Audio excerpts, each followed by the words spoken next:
The following content is provided under a Creative Commons license. Your support will help MIT OpenCourseware continue to offer high-quality educational resources for free. To make a donation or to view additional materials from hundreds of MIT courses, visit MIT OpenCourseware at ocw.mit.edu. Today we're going to continue with integration, and we get to do the probably the most important thing of this entire course, which is appropriately named. It's called the fundamental theorem of calculus.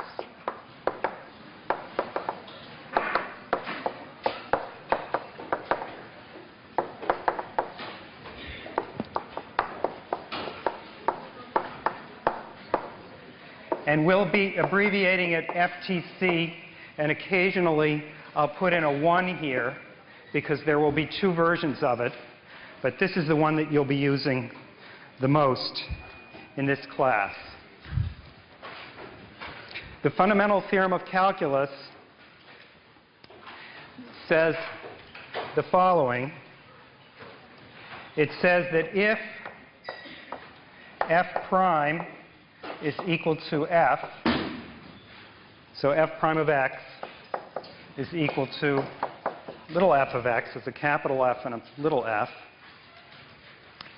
then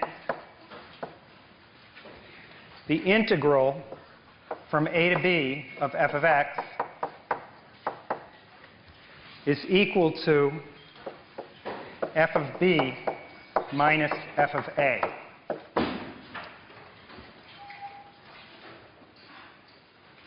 That's it. That's the whole theorem. And you may recognize it before we had the notation that f was the antiderivative. That is, capital F was the integral of f of x. We wrote it this way. This is this indefinite integral. And now we're putting in definite values. And we have a connection between the two uses of the integral sign. But with the definite values, we get real numbers out instead of a function, or a function up to a constant. So this is it. This is the formula. And it's usually also written with another notation. So I want to introduce that notation to you as well. So there's a new notation here, which you'll find very convenient, because we don't always have to give a letter F to the functions involved. So it's an abbreviation. For right now, there will be a lot of Fs, but anyway. So here's the abbreviation.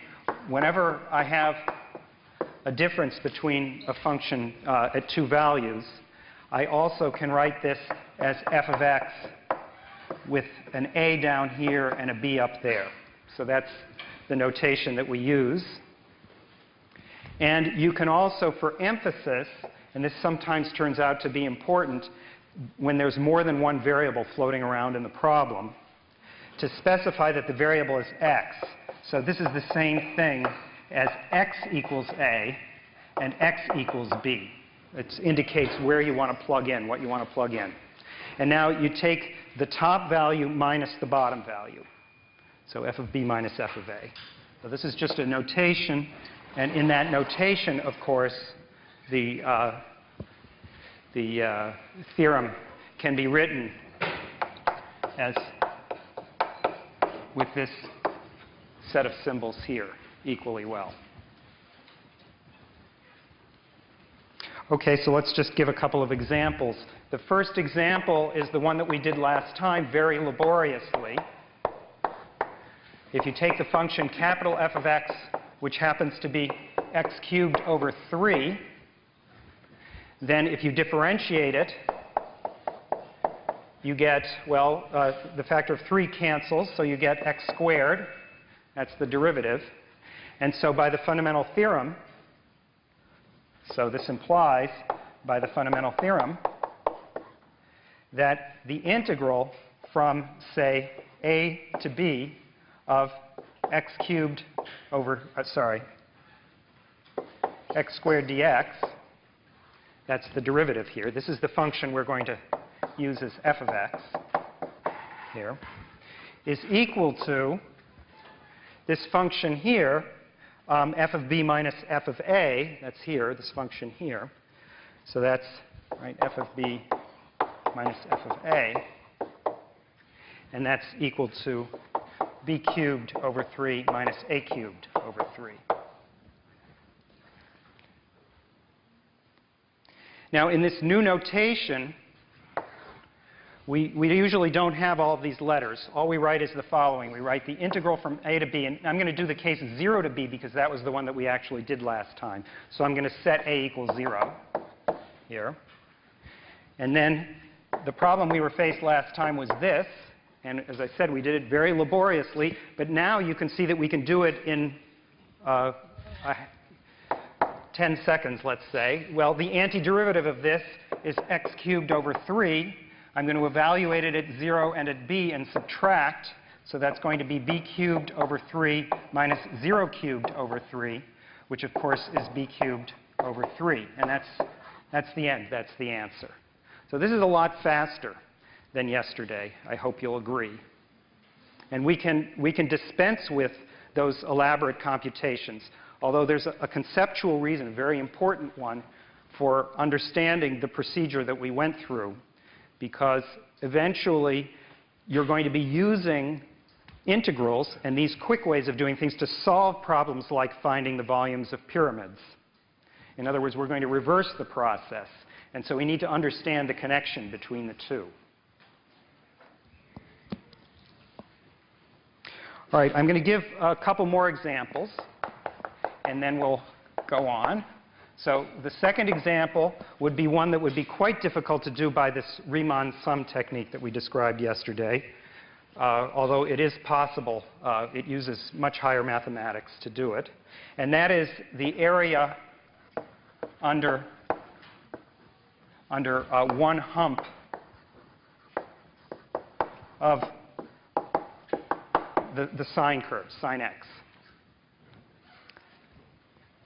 Let me just draw a picture of that. The curve goes like this, and we're talking about this area here. It starts out at 0. It goes to pi. That's one hump. And so the answer is it's the integral from 0 to pi of sine x dx. And so I need to take the antiderivative of that, and that's minus cosine x. That's the thing whose derivative is sine x, evaluating it at 0 and pi. Now, let's do this one carefully, because this is where I see a lot of arithmetic mistakes, even though this is the easy part of the problem. It's hard to pay attention and plug in the right numbers.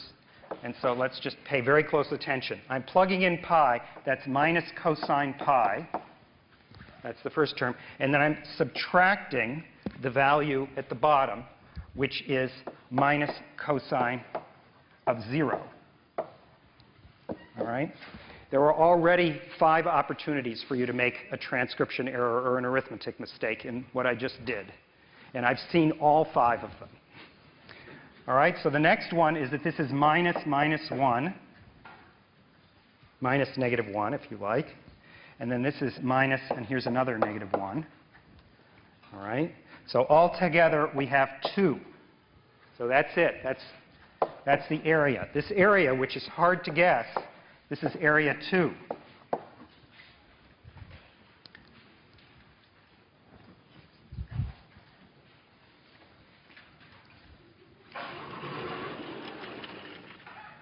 All right, the third example is maybe superfluous, but I'm going to say it anyway.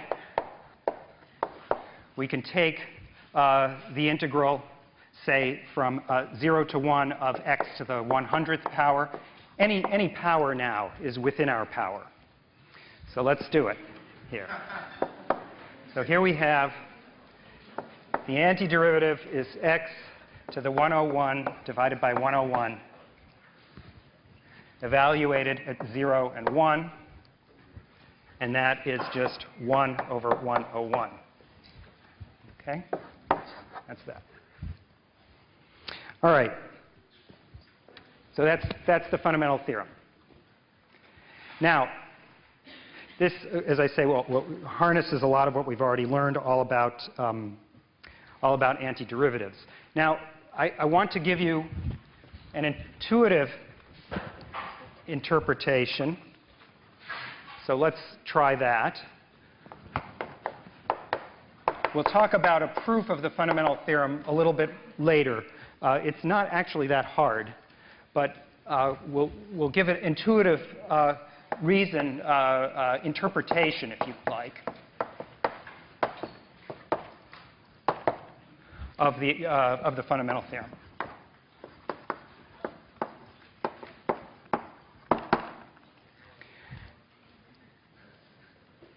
So this is going to be one which is not related to area, but rather to time and distance. So we'll consider x of t is your position at time t, and then x prime of t, which is the rate of change of x with respect to t, is going to be what we know as your speed. All right? And then what the theorem is telling us is the following. It's telling us the integral from a to b of v of t dt, so reading the relationship, is equal to x of b minus x of a. And so this is some kind of cumulative sum of your velocities. So let's interpret the right-hand side first. This is the distance traveled.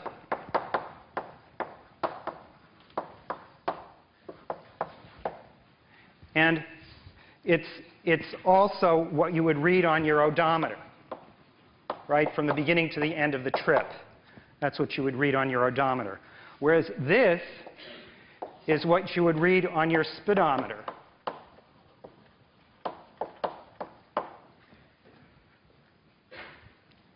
Okay, so this is the interpretation. Now, I want to just go one step further into this interpretation to make the connection with the Riemann sums that we had yesterday, because those are very complicated to understand, and I want you to understand them viscerally on several different levels, because that's how you'll understand integration better. The first thing that I want to imagine, so we're going to do a thought experiment now, which is that you are extremely obsessive, and you're driving your car from time A to time B, place Q to place R, whatever, and you check your speedometer every second. Okay? So you've read your speedometer in the ith second, and you've read that you're going at this speed. Now, how far do you go in that second? Well, the answer is you go this speed times the time interval, which in this case we're imagining is 1 second. All right? So this is how far you went. So this is the time interval, and this is the distance traveled in second number I, in the ith second. The distance traveled in the ith second, that's the total distance you traveled. Now, what happens if you go the whole distance? Well, you travel the sum of all of these distances. So it's some massive sum where n is some ridiculous number of seconds, 3,600 seconds or something like that, whatever it is. And that's going to turn out to be very similar to what you would read on your odometer, right? Because during that second, you didn't change velocity very much. So the approximation that the speed at one time that you spotted it is very similar to the speed during the whole second. It doesn't change that much. So this is a pretty good approximation to how far you traveled. And so the sum is a very realistic approximation to the entire integral, which is denoted this way, which by the fundamental theorem is exactly how far you traveled. So this is x of b minus x of a. Exactly. The other one is approximate. Okay, again, this is called a Riemann sum.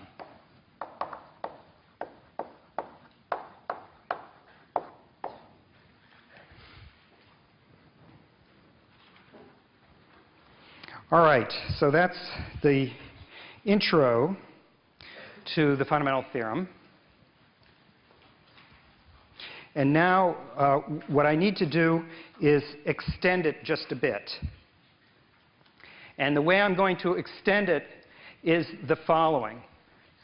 I'm going to do it on this example first, and then we'll do it more formally. So here's this example where we went someplace. But now I just want to draw you an additional picture here. Imagine I start here, and I go over to there, and then I come back. Okay? And maybe even I do a round trip. I come back to the same place. Well, if I come back to the same place, then the position is unchanged from the beginning to the end. In other words, the difference is 0.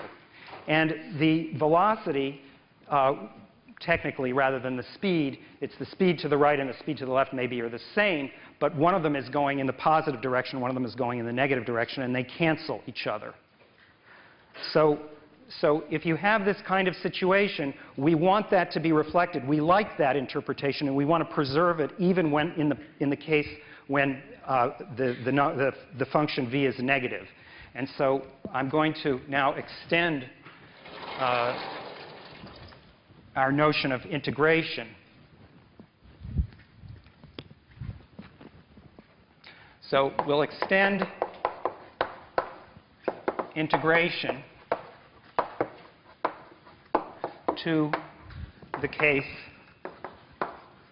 f negative or positive. In other words, it can be any sign. Actually, there's no change. The formulas are all the same. We just, if this v is going to be positive, we write in a positive number. If it's going to be negative, we write in a negative number, and we just leave it alone. And the real, so here's, let me carry out an example and show you how it works. I'll carry out the example on this blackboard up here of the sine function, but we're going to try two humps. We're going to try the first hump and the one that goes underneath there. So our second example here is going to be the integral from 0 to 2 pi of sine x dx. And now, because the fundamental theorem is so important and so useful and so convenient, we just assume that it be true in this case as well. So we insist that this is going to be minus cosine x evaluated at 0 and 2 pi with the difference. Now when we carry out that difference, what we get here is minus cosine 2 pi minus cosine 0, which is negative 1 minus negative 1, which is 0.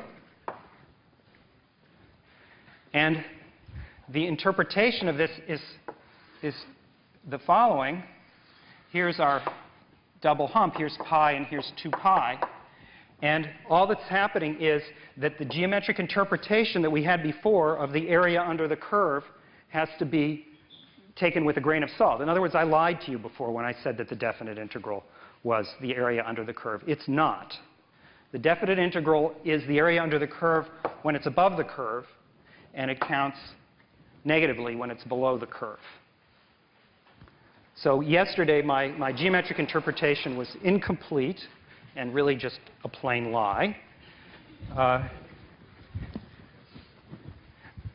So the true geometric interpretation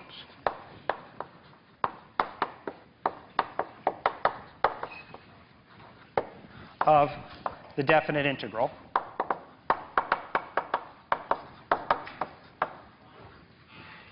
is the plus the area above the axis, above the x-axis, minus the area below the x-axis. All right, as in the picture. I'm just writing it down in words, but you should think of it visually also. All right, so that's the setup here. And now we have the complete definition of integrals. And I need to list for you a bunch of their properties and how we deal with integrals. Are there any questions before we go on? Yeah. Just want to talk about this is the absolute value of the velocity function. Right. So the question was, wouldn't the absolute value of the velocity function be involved? The answer is yes. That's one thing that one question that you could ask. One question you could ask is, what's the total distance traveled? And in that case, you would keep track of the absolute value of the velocity, as you said, whether it's positive or negative, and then you get the total length of this curve here. That's, however, not what the definite integral measures. It measures the net distance traveled. So it's another thing. In other words, we can do that. We now have the tools to do both. We could also, so if you like, the total distance is equal to the integral of this from A to B, but the net distance is the one without the absolute value signs. All right? So that's correct. Other questions?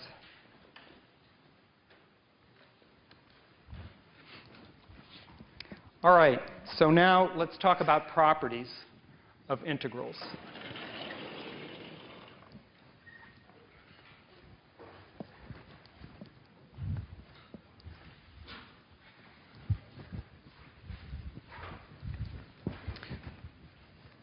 Well, so the properties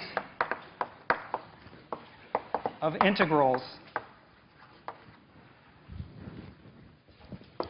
that I want to mention to you are these. The first one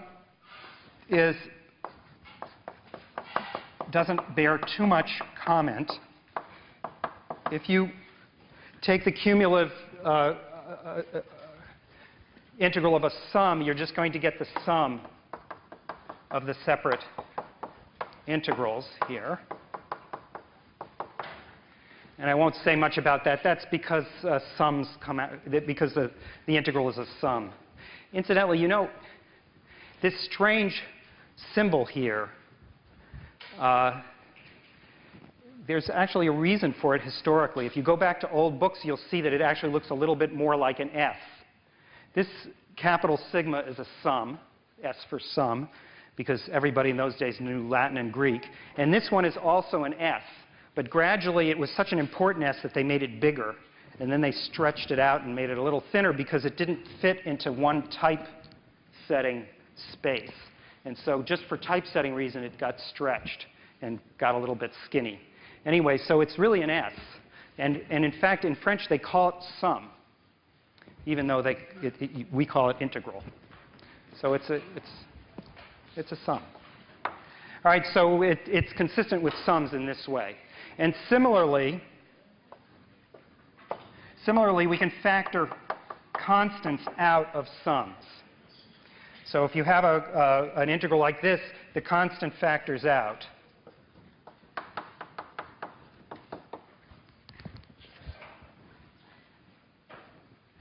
But definitely don't try to get a function out of this.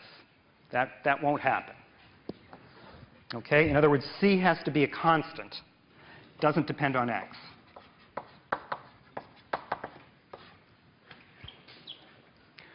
All right. The third property, well, what do I want to call the third property here?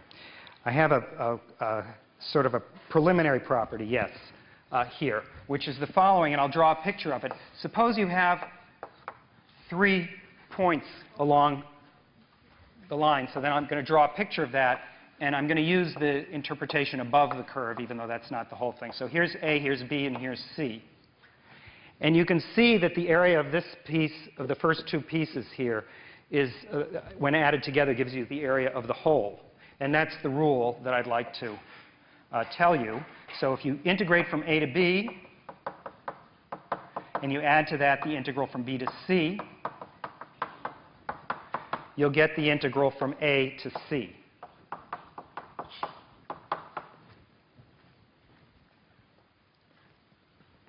This is going to be just a little preliminary because the rule is a little better than this, but I will explain that in a minute. The fourth rule is a very simple one, which is that the integral from a to a of f of x dx is equal to 0. That you can see very obviously because there's no area, no horizontal movement there. The rectangle is infinitely thin, and there's nothing there. So this is the case. You can also interpret it as f of a minus f of a. So that's also consistent with our interpretation in terms of the fundamental theorem of calculus, and it's perfectly reasonable that this is the case. Now, the fifth property is a definition. It's not really a property, but it's very important. The integral from a to b of f of x dx is equal to minus the integral from b to a of f of x dx. Now, really, the right-hand side here is an undefined quantity so far. We never said that you could ever do this where the a is less than the b, right? Because this is working backwards here, all right? But we just have a convention that that's the definition. Whenever we write down this number, it's the same as minus what that number is. And the reason for all of these is, again, that we want them to be consistent with the fundamental theorem of calculus, which is the thing that makes all of this work. So if you notice, the left-hand side here is f of b minus f of a, capital F, the antiderivative of little f. On the other hand, the other side is minus, and if we just ignore that we say these are letters, if we were a machine, we didn't know which one was bigger than which. We just plugged them in. We would get here f of a minus f of b over here. And to make these two things equal, what we want is to put that minus sign in. Now it's consistent. So again, these rules are set up so that everything is consistent. And now I want to improve on Rule 3 here and point out to you, so let me just go back to Rule 3 for a second, that now that we can evaluate integrals regardless of the order, we don't have to have a less than b, b less than c in order to make sense out of this. We actually have the possibility of considering integrals where the a's and the b's are and the c's are in any order you want. And in fact, with this definition 5, 3 works no matter what the numbers are. So this is much more convenient. This is not necessary. Not necessary. It just works using convention 5. Okay with 5. All right?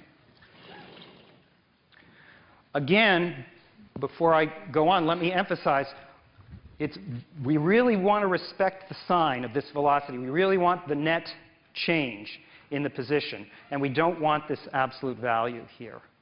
Because otherwise, all of our formulas are going to mess up. We won't always be able to check. Sometimes, you have letters rather than actual numbers here, and you won't know whether A is bigger than B. So you'll want to know that these formulas work and are consistent in all situations. OK, I'm going to trade these again in order to preserve the ordering 1 through 5. And now I have a 6th property that I want to talk about. This one is called estimation.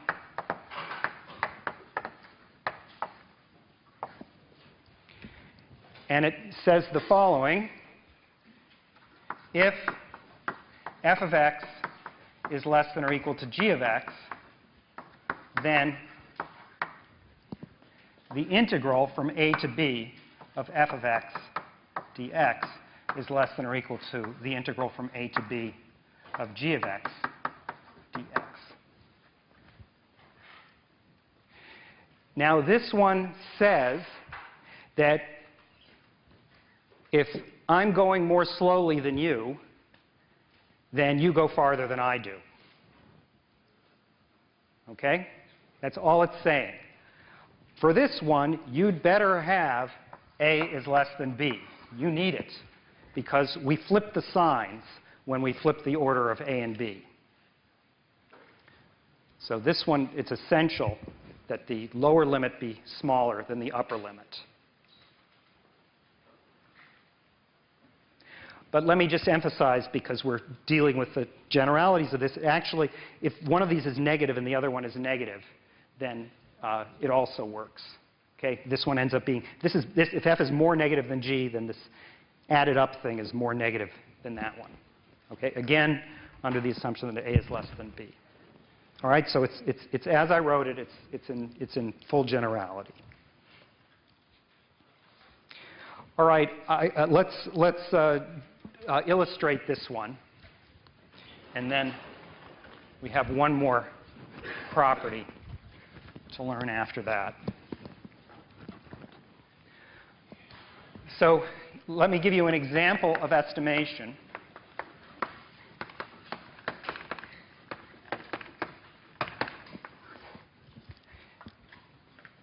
The example is the same as one that I already gave you, but this time, because we have the tool of integration, we can just follow our noses, and it works.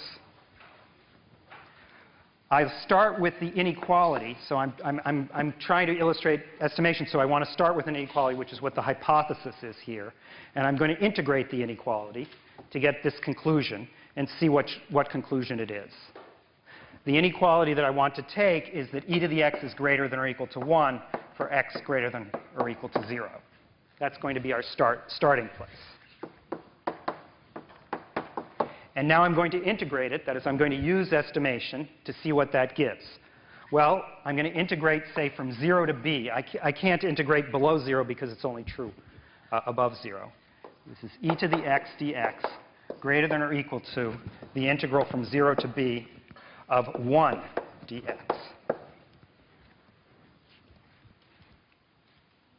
All right, let's work out what each of these is. The first one, e to the x dx, is the antiderivative is e to the x, evaluated at 0 and b, so that's e to the b minus e to the 0, which is e to the b minus 1. The other one, you're supposed to be able to get by the rectangle law. This is one rectangle of base b and height 1. So the answer is b. Or you can do it by antiderivatives. But it's b. That means that our inequality says, if I just combine these two things together, that e to the b minus 1 is greater than or equal to b. And that's the same thing as e to the b is greater than or equal to 1 plus b. Again, this only works for b greater than or equal to 0. Notice that if b were negative, this would be a well-defined quantity. But this estimation would be false. All right? We need that the b be bigger than 0 in order for this to make sense. So this was used. And that's a good thing, because this inequality is suspect. Actually, it turns out to be true when b is negative. But we certainly didn't prove it. All right.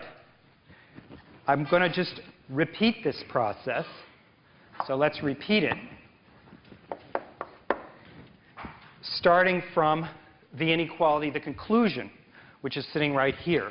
But I'll write it in the form e to the x greater than or equal to 1 plus x for x greater than or equal to 0. And now if I integrate this one, I get the integral from 0 to b e to the x dx is greater than or equal to the integral from 0 to b 1 plus x dx. And I remind you that we've already calculated this one. This is e to the b minus 1. And the other one is not hard to calculate. The antiderivative is x plus x squared over 2. We're evaluating that at 0 and b. So that comes out to be b plus b squared over 2. And so our conclusion is that the left side, which is e to the b minus 1, is greater than or equal to b plus b squared over 2. And this is for b greater than or equal to 0. And that's the same thing as e to the b greater than or equal to 1 plus b squared over 2. This one actually is false for b negative, so that's something that you have to be careful with the b positives here. All right, so you can keep on going with this, and you didn't have to think, and you'll produce a very interesting polynomial, which is a good approximation to e to the b. All right, so that's it for the basic properties. Now there's one tricky property that I need to tell you about. It's not that tricky, but it's a little tricky.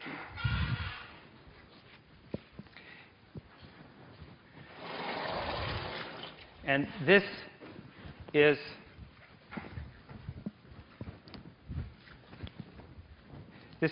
change of variables.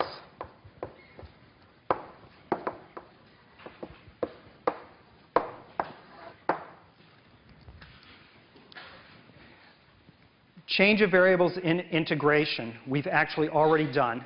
We called that, the last time we talked about it, we called it substitution.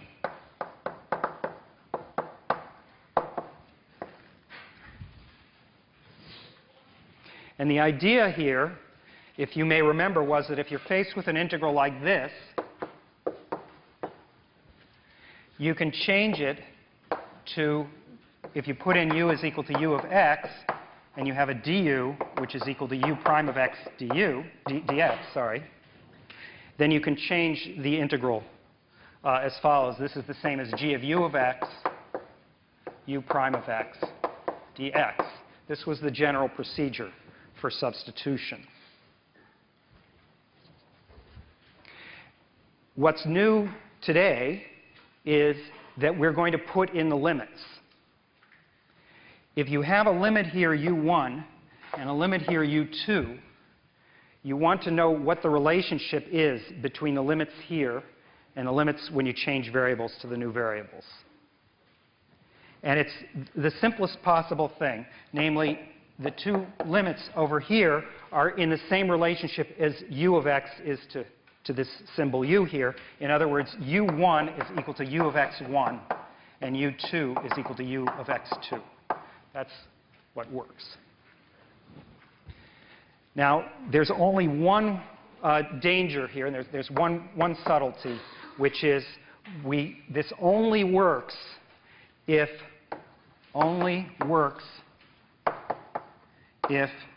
u prime does not change sign. I've been worrying a little bit about going backwards and forwards, and I allowed myself to reverse and do all kinds of stuff, right, with these integrals. So we're sort of free to do it. Well, this is one case where you want to avoid it, okay? Just don't do it. It is possible, actually, to make sense out of it, but it's also possible to get yourself infinitely confused. So just make sure that, now, it's okay if u prime is always negative. You're always going one way. It's okay if u prime is always positive. You're always going the other way. But if you mix them up, you'll get yourself mixed up.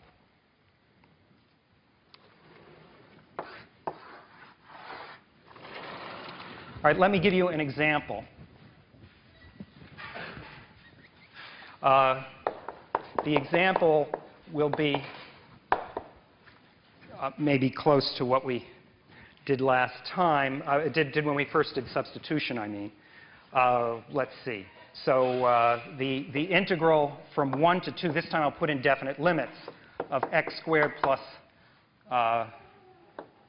sorry, maybe I call this x cubed. X cubed plus 2, let's say, I don't know, to the 5th power x squared dx.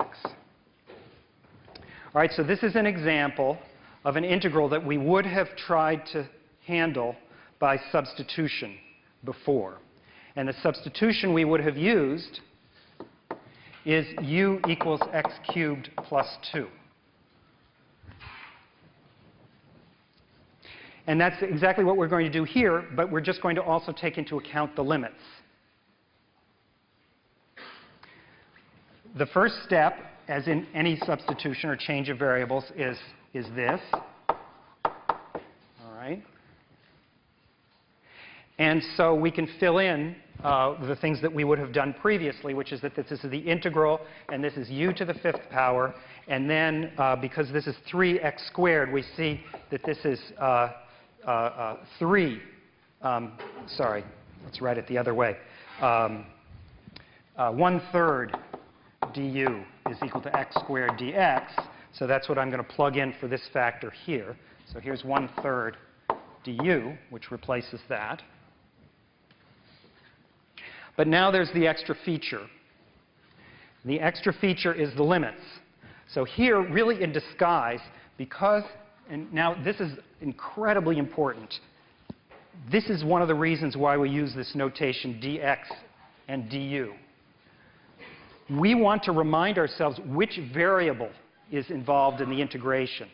And especially if you're the one naming the variables, you may get mixed up in this respect. So you must know which variable is varying between 1 and 2. And the answer is it's x is the one that's varying between 1 and 2. So in disguise, even though I didn't write it, it was contained in this little symbol here. This reminded us which variable. You'll find this amazingly important when you get to multivariable calculus, when there are many variables floating around.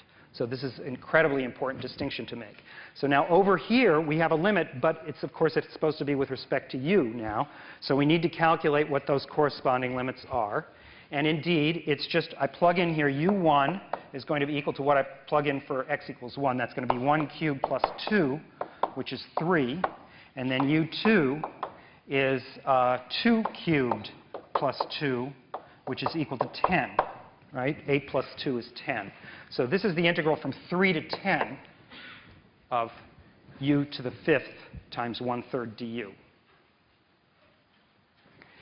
And now I can finish the problem. This is 1/18 u to the 6th power from 3 to 10. And this is where the most common mistake occurs in substitutions of this type, which is that if you ignore this and you plug in these 1 and 2 here, you think, oh, I should just be putting it at 1 and 2. But actually, it should be the u value that we're interested in. And the lower limit is u equals 3, and u equals 10 is the upper limit. All right? So those are suppressed here, but those are the ones that we want. And so here we go. It's 1/18 times some ridiculous number, which I won't calculate, 10 to the 6th minus 3 to the 6th. All right. Yes, question? It seems like maybe one way to facet is to change the side of the time. Can you just solve for the antiderivative and then put it in terms of x? So if you start the antiderivative, 1/18 u to the 6th. Can you then put that in terms of x? So if you want to do things with where you're worrying about the sign change, the right strategy is what you suggested works, and in fact, I'm going to do an example right now on this subject. But the right strategy is to break it up into pieces where u prime has one sign or the other. Okay? Let me show you an example. Okay, but where things go wrong, and I'll tell you how to handle it roughly. So here's our warning.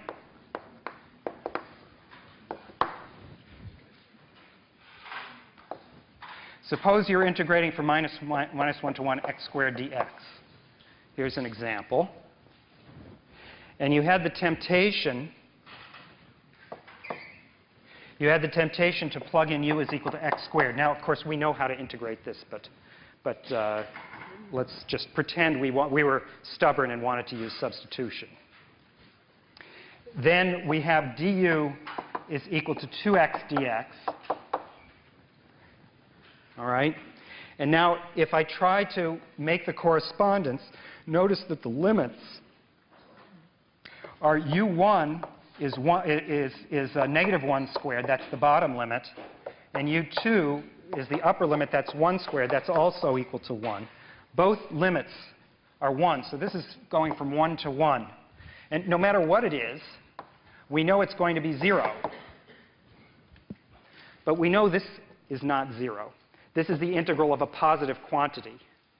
And it's not the area under a curve. It's going to be a positive area. So this is a positive quantity. It can't be 0. If you actually plug it in, it looks equally strange. You put in here this u, and then so that would be for the u squared. And then to plug in for dx, you would write dx is equal to 1 over 2x du. And then you might write that as this. All right? And so what I should put in here is this quantity here, which is a perfectly okay integral, and it has a value. I mean, it's what it is. It's 0. So, of course, this is not true.